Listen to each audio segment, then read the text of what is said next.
Hi hello నమస్తే. నేను కృష్ణాంజనేయులు. మాజీ ముఖ్యమంత్రి వైఎస్ఆర్ కాంగ్రెస్ పార్టీ నేత వైఎస్ జగన్మోహన్ రెడ్డి ఎట్టకేలకు బయటకు వచ్చాడు. నెల్లూరు సెంట్రల్ జైలుకి వెళ్ళి మాచర్ల మాజీ ఎమ్మెల్యే పిన్నెల్లి రామకృష్ణారెడ్డిని పరామర్శించి ఆయనకు భరోసా ఇచ్చి నీకు అండగా ఉంటాను, ఏమి ఇబ్బంది లేదనేటువంటి విధంగా ఆ నెల్లూరులో కార్యకర్తలందరినీ కూడా వాళ్ళకు ఒక ధైర్యం కల్పించేటువంటి విధంగా జగన్మోహన్ రెడ్డి మాట్లాడారు. బహుశా జగన్మోహన్ రెడ్డి పాదయాత్ర తర్వాత, ముఖ్యమంత్రి అయిన తర్వాత మీడియా ముందుకొచ్చి మాట్లాడటం బహుశా ఇదే మొదటిసారి. ఆయన ముఖ్యమంత్రి అయిన అన్నాళ్ళు అసలు ఎక్కడ బయటికి రాలేదు, ఎవరితో మాట్లాడలేదు. ఎక్కడైనా బహిరంగ సభలో తిరిగినా పరదా పెట్టుకుని తిరిగాడు. బహిరంగ సభలో మాట్లాడటం తప్ప ఒక ప్రెస్ కాన్ఫరెన్స్ పెట్టినటువంటి పరిస్థితి కూడా లేదు. ఈ రోజున జగన్మోహన్ రెడ్డి బయటికి రావాల్సినటువంటి పరిస్థితి అయితే వచ్చింది. జగన్మోహన్ రెడ్డి చాలా స్పష్టంగా అధికార తెలుగుదేశం పార్టీకి, చంద్రబాబు నాయుడు అదేవిధంగా లోకేష్కి ఒక స్పష్టమైనటువంటి హెచ్చరిక జారీ చేశారు. మీరు అధికారంలోకి వచ్చిన తర్వాత మీకు 164 ఎమ్మెల్యే సీట్లు, 21 ఎంపీ సీట్లు ఇస్తే మీరు ప్రజలకు ఇచ్చినటువంటి హామీలని వదిలిపెట్టి వాటిని అమలు చేయకుండా ఈ రోజున వైఎస్ఆర్ కాంగ్రెస్ పార్టీ కార్యకర్తల మీద, నేతల మీద దాడులు చేస్తున్నారు. మీరు ప్రతిదానికి లెక్కగట్టి మరీ దీనికి తిరిగి సమాధానం చెప్పాల్సి ఉంటుంది. ప్రతిదానికి లెక్క జమ ఉంటుంది. ఈ విషయాన్ని గుర్తుపెట్టుకోండి. మీరు ఈ విధమైనటువంటి దాడులను ప్రోత్సహించడం మంచిది కాదు అనేటువంటి విషయాన్ని తెలుగుదేశం పార్టీ నేతలు ఈ విధమైనటువంటి దాడులను ప్రోత్సహిస్తున్నారు.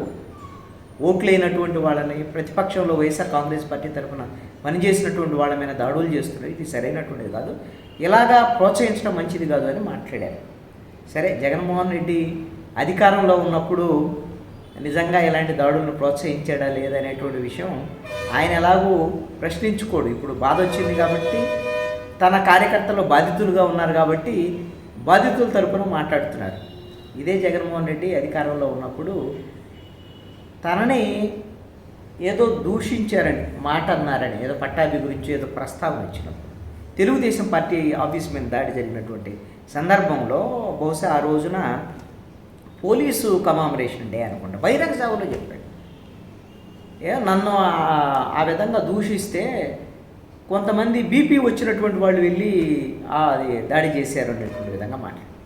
అంటే దాడులు చేయటము తెలుగుదేశం పార్టీ ఆఫీసు మీద, చంద్రబాబు నాయుడు ఇంటి మీద, లేదా అసెంబ్లీల్లో ఇష్టారాజ్యంగా మాట్లాడటం, ఇవన్నిటినీ ఆ రోజున జగన్మోహన్ రెడ్డి అదుపు చేసుకుంటే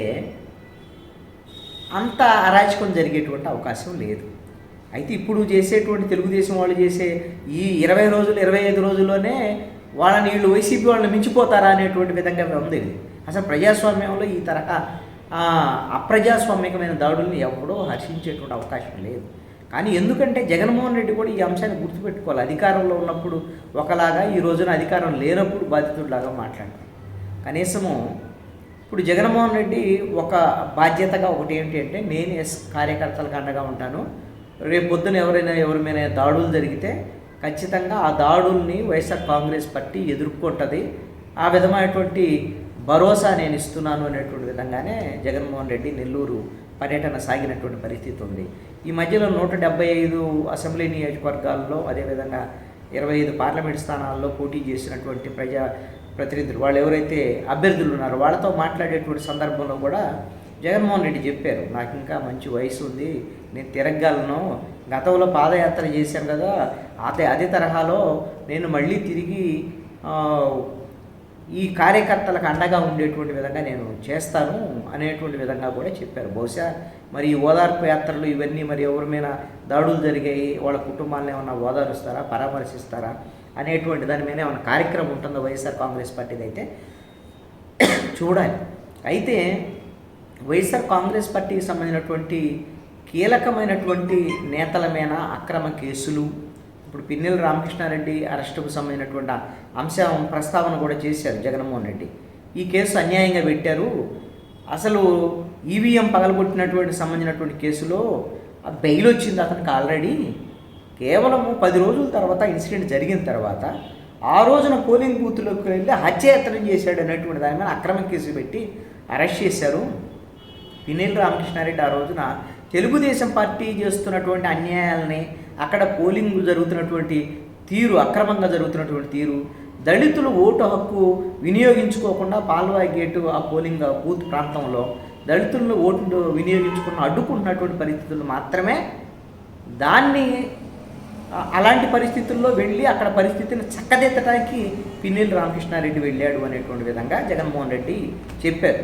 సరే, అసలు పిన్నెల్లి రామకృష్ణారెడ్డి ఈవీఎం పగలగొట్టడం ఇవన్నీ అందరూ చూసినటువంటి విషయమే. దాని నేపథ్యం మాత్రము రిగ్గింగ్ చేసినటువంటి పరిస్థితి అంతా తెలుగుదేశం చేసింది. దాన్ని అడ్డుకోవటానికి దాన్ని ఈవీఎం పగలగొట్టాల్సి వచ్చింది అనేటువంటి విధంగా జగన్మోహన్ రెడ్డి ఇప్పుడు మాట్లాడుతున్నటువంటి పరిస్థితి అయితే ఉంది. ఇన్సిడెంట్ జరిగిన తర్వాత సిట్ వేసినా సరే ఆ సిట్ కూడా పిన్నెల్లి రామకృష్ణారెడ్డికి సంబంధించినటువంటి విషయంలో ఈ అత్యాయతనం కానీ ఇలాంటి అంశాల ప్రస్తావన లేకపోయినా 10 రోజుల తర్వాత అక్రమ కేసులు పెట్టారు అనేటువంటి విధంగా మాట్లాడారు. ఇప్పుడు పిన్నెల్లి రామకృష్ణారెడ్డే కాదు, ఇంకా చాలామంది మీద ఈ తరహా వైఎస్ఆర్ కాంగ్రెస్ పార్టీ నేతల మీద కేసులకు సంబంధించినటువంటిది మొత్తం కూడా సిద్ధమవుతుంది. బహుశా ఇసుక, మద్యం, అదేవిధంగా మైన్స్, వీటికి సంబంధించినటువంటి జగన్మోహన్ రెడ్డి అమరావతికి సంబంధించినటువంటి దాంట్లో కూడా ఇప్పుడు 2 వైట్ పేపర్లు రిలీజ్ చేశారు ఆల్రెడీ. అమరావతి, పోలవరం దాని మీద 2 జగన్మోహన్ రెడ్డి ప్రభుత్వ అక్రమాల మీద సంబంధించినటువంటి అంశం. వీటిల్లో ఆధారాలు ఉంటే కేసులు కూడా పెడతామనేటువంటి విధంగా చంద్రబాబు నాయుడు కూడా మాట్లాడాడు. బహుశా జగన్మోహన్ రెడ్డితో పాటు అప్పుడు మంత్రులు పెద్దిరెడ్డి రామచంద్రారెడ్డి, ఇప్పుడు మిగతా మంత్రులకు సంబంధించినటువంటి వాళ్ళ మీద కొన్ని కేసులు పెట్టవచ్చు. ఇంకా ఈ తరహా ఏమైనా దాడులు వీటికి సంబంధించినటువంటి విషయంలో మీరు ఈ తరహా దాడులకు కింద పాల్పడితే మళ్ళీ 5 ఏళ్లలో మేము అధికారంలోకి వస్తాం, మళ్ళీ ఇందుకు అనుగుణంగా మేము కూడా దీనికి సరైన బదులిస్తామనేటువంటి విధంగా జగన్మోహన్ రెడ్డి చెప్పినటువంటి పరిస్థితి మాత్రం స్పష్టంగా కనబడుతుంది. జగన్మోహన్ రెడ్డి అయితే మేము మా కార్యకర్తలను కాపాడుకోవడానికి వైఎస్ఆర్ కాంగ్రెస్ పార్టీకి సంసిద్ధంగా ఉంది అనేటువంటి ఒక సందేశాన్ని మాత్రం జగన్మోహన్ రెడ్డి తెలుగుదేశం ప్రభుత్వానికి ఇచ్చారు. ఎమ్మెల్యే తిరువూరు ఎమ్మెల్యే కొలికపూడి శ్రీనివాస్ సంబంధించినటువంటి పేరు ప్రస్తావన చేయలేదు, కానీ ఈ ఎమ్మెల్యేలు ఎవరికి వాళ్ళు ఈ విధంగా దౌర్జన్యాలు చేస్తున్నారు. రెడ్ బుక్ ప్రతి ఒడికి ఒక రెడ్ బుక్ ఉంది. చంద్రబాబు నాయుడుకి ఒక రెడ్ బుక్, లోకేష్కి ఒక రెడ్ బుక్, ఒక్కొక్క ఎమ్మెల్యే స్థాయిలో వాళ్ళకు ఒక రెడ్ బుక్, గ్రామ స్థాయిలో ఉండేటువంటి తెలుగుదేశం నాయకుల దగ్గర ఒక రెడ్ బుక్, ఎవరి స్థాయిలో వాళ్ళు ఈ విధంగా ఏదైతే లాండ్ ఆర్డర్ను తమ చేతుల్లోకి తీసుకొని దౌర్జన్యాలకు పాల్పడుతున్నటువంటి పరిస్థితి ఉంది. ఇది సరైనటువంటిది కాదు, దీన్ని మేము ఎట్టి పరిస్థితుల్లో మేము ఎదుర్కొంటాం అనేటువంటి విధంగా జగన్మోహన్ రెడ్డి మాట్లాడినటువంటి పరిస్థితి కనపడుతుంది. జగన్మోహన్ రెడ్డి ఒక రకంగా ఇది వైఎస్ఆర్ కాంగ్రెస్ పార్టీలో ఉన్నటువంటి కొంత భయాందోళనలు ఇవన్నీ నెలకొన్నటువంటి పరిస్థితిలో జగన్మోహన్ రెడ్డి బయటకు వచ్చి ఈ విధంగా భరోసా ఇచ్చేటువంటి ప్రయత్నం అయితే రాజకీయంగా కొంత మంచి ప్రయత్నంగానే చెప్పుకోవచ్చు.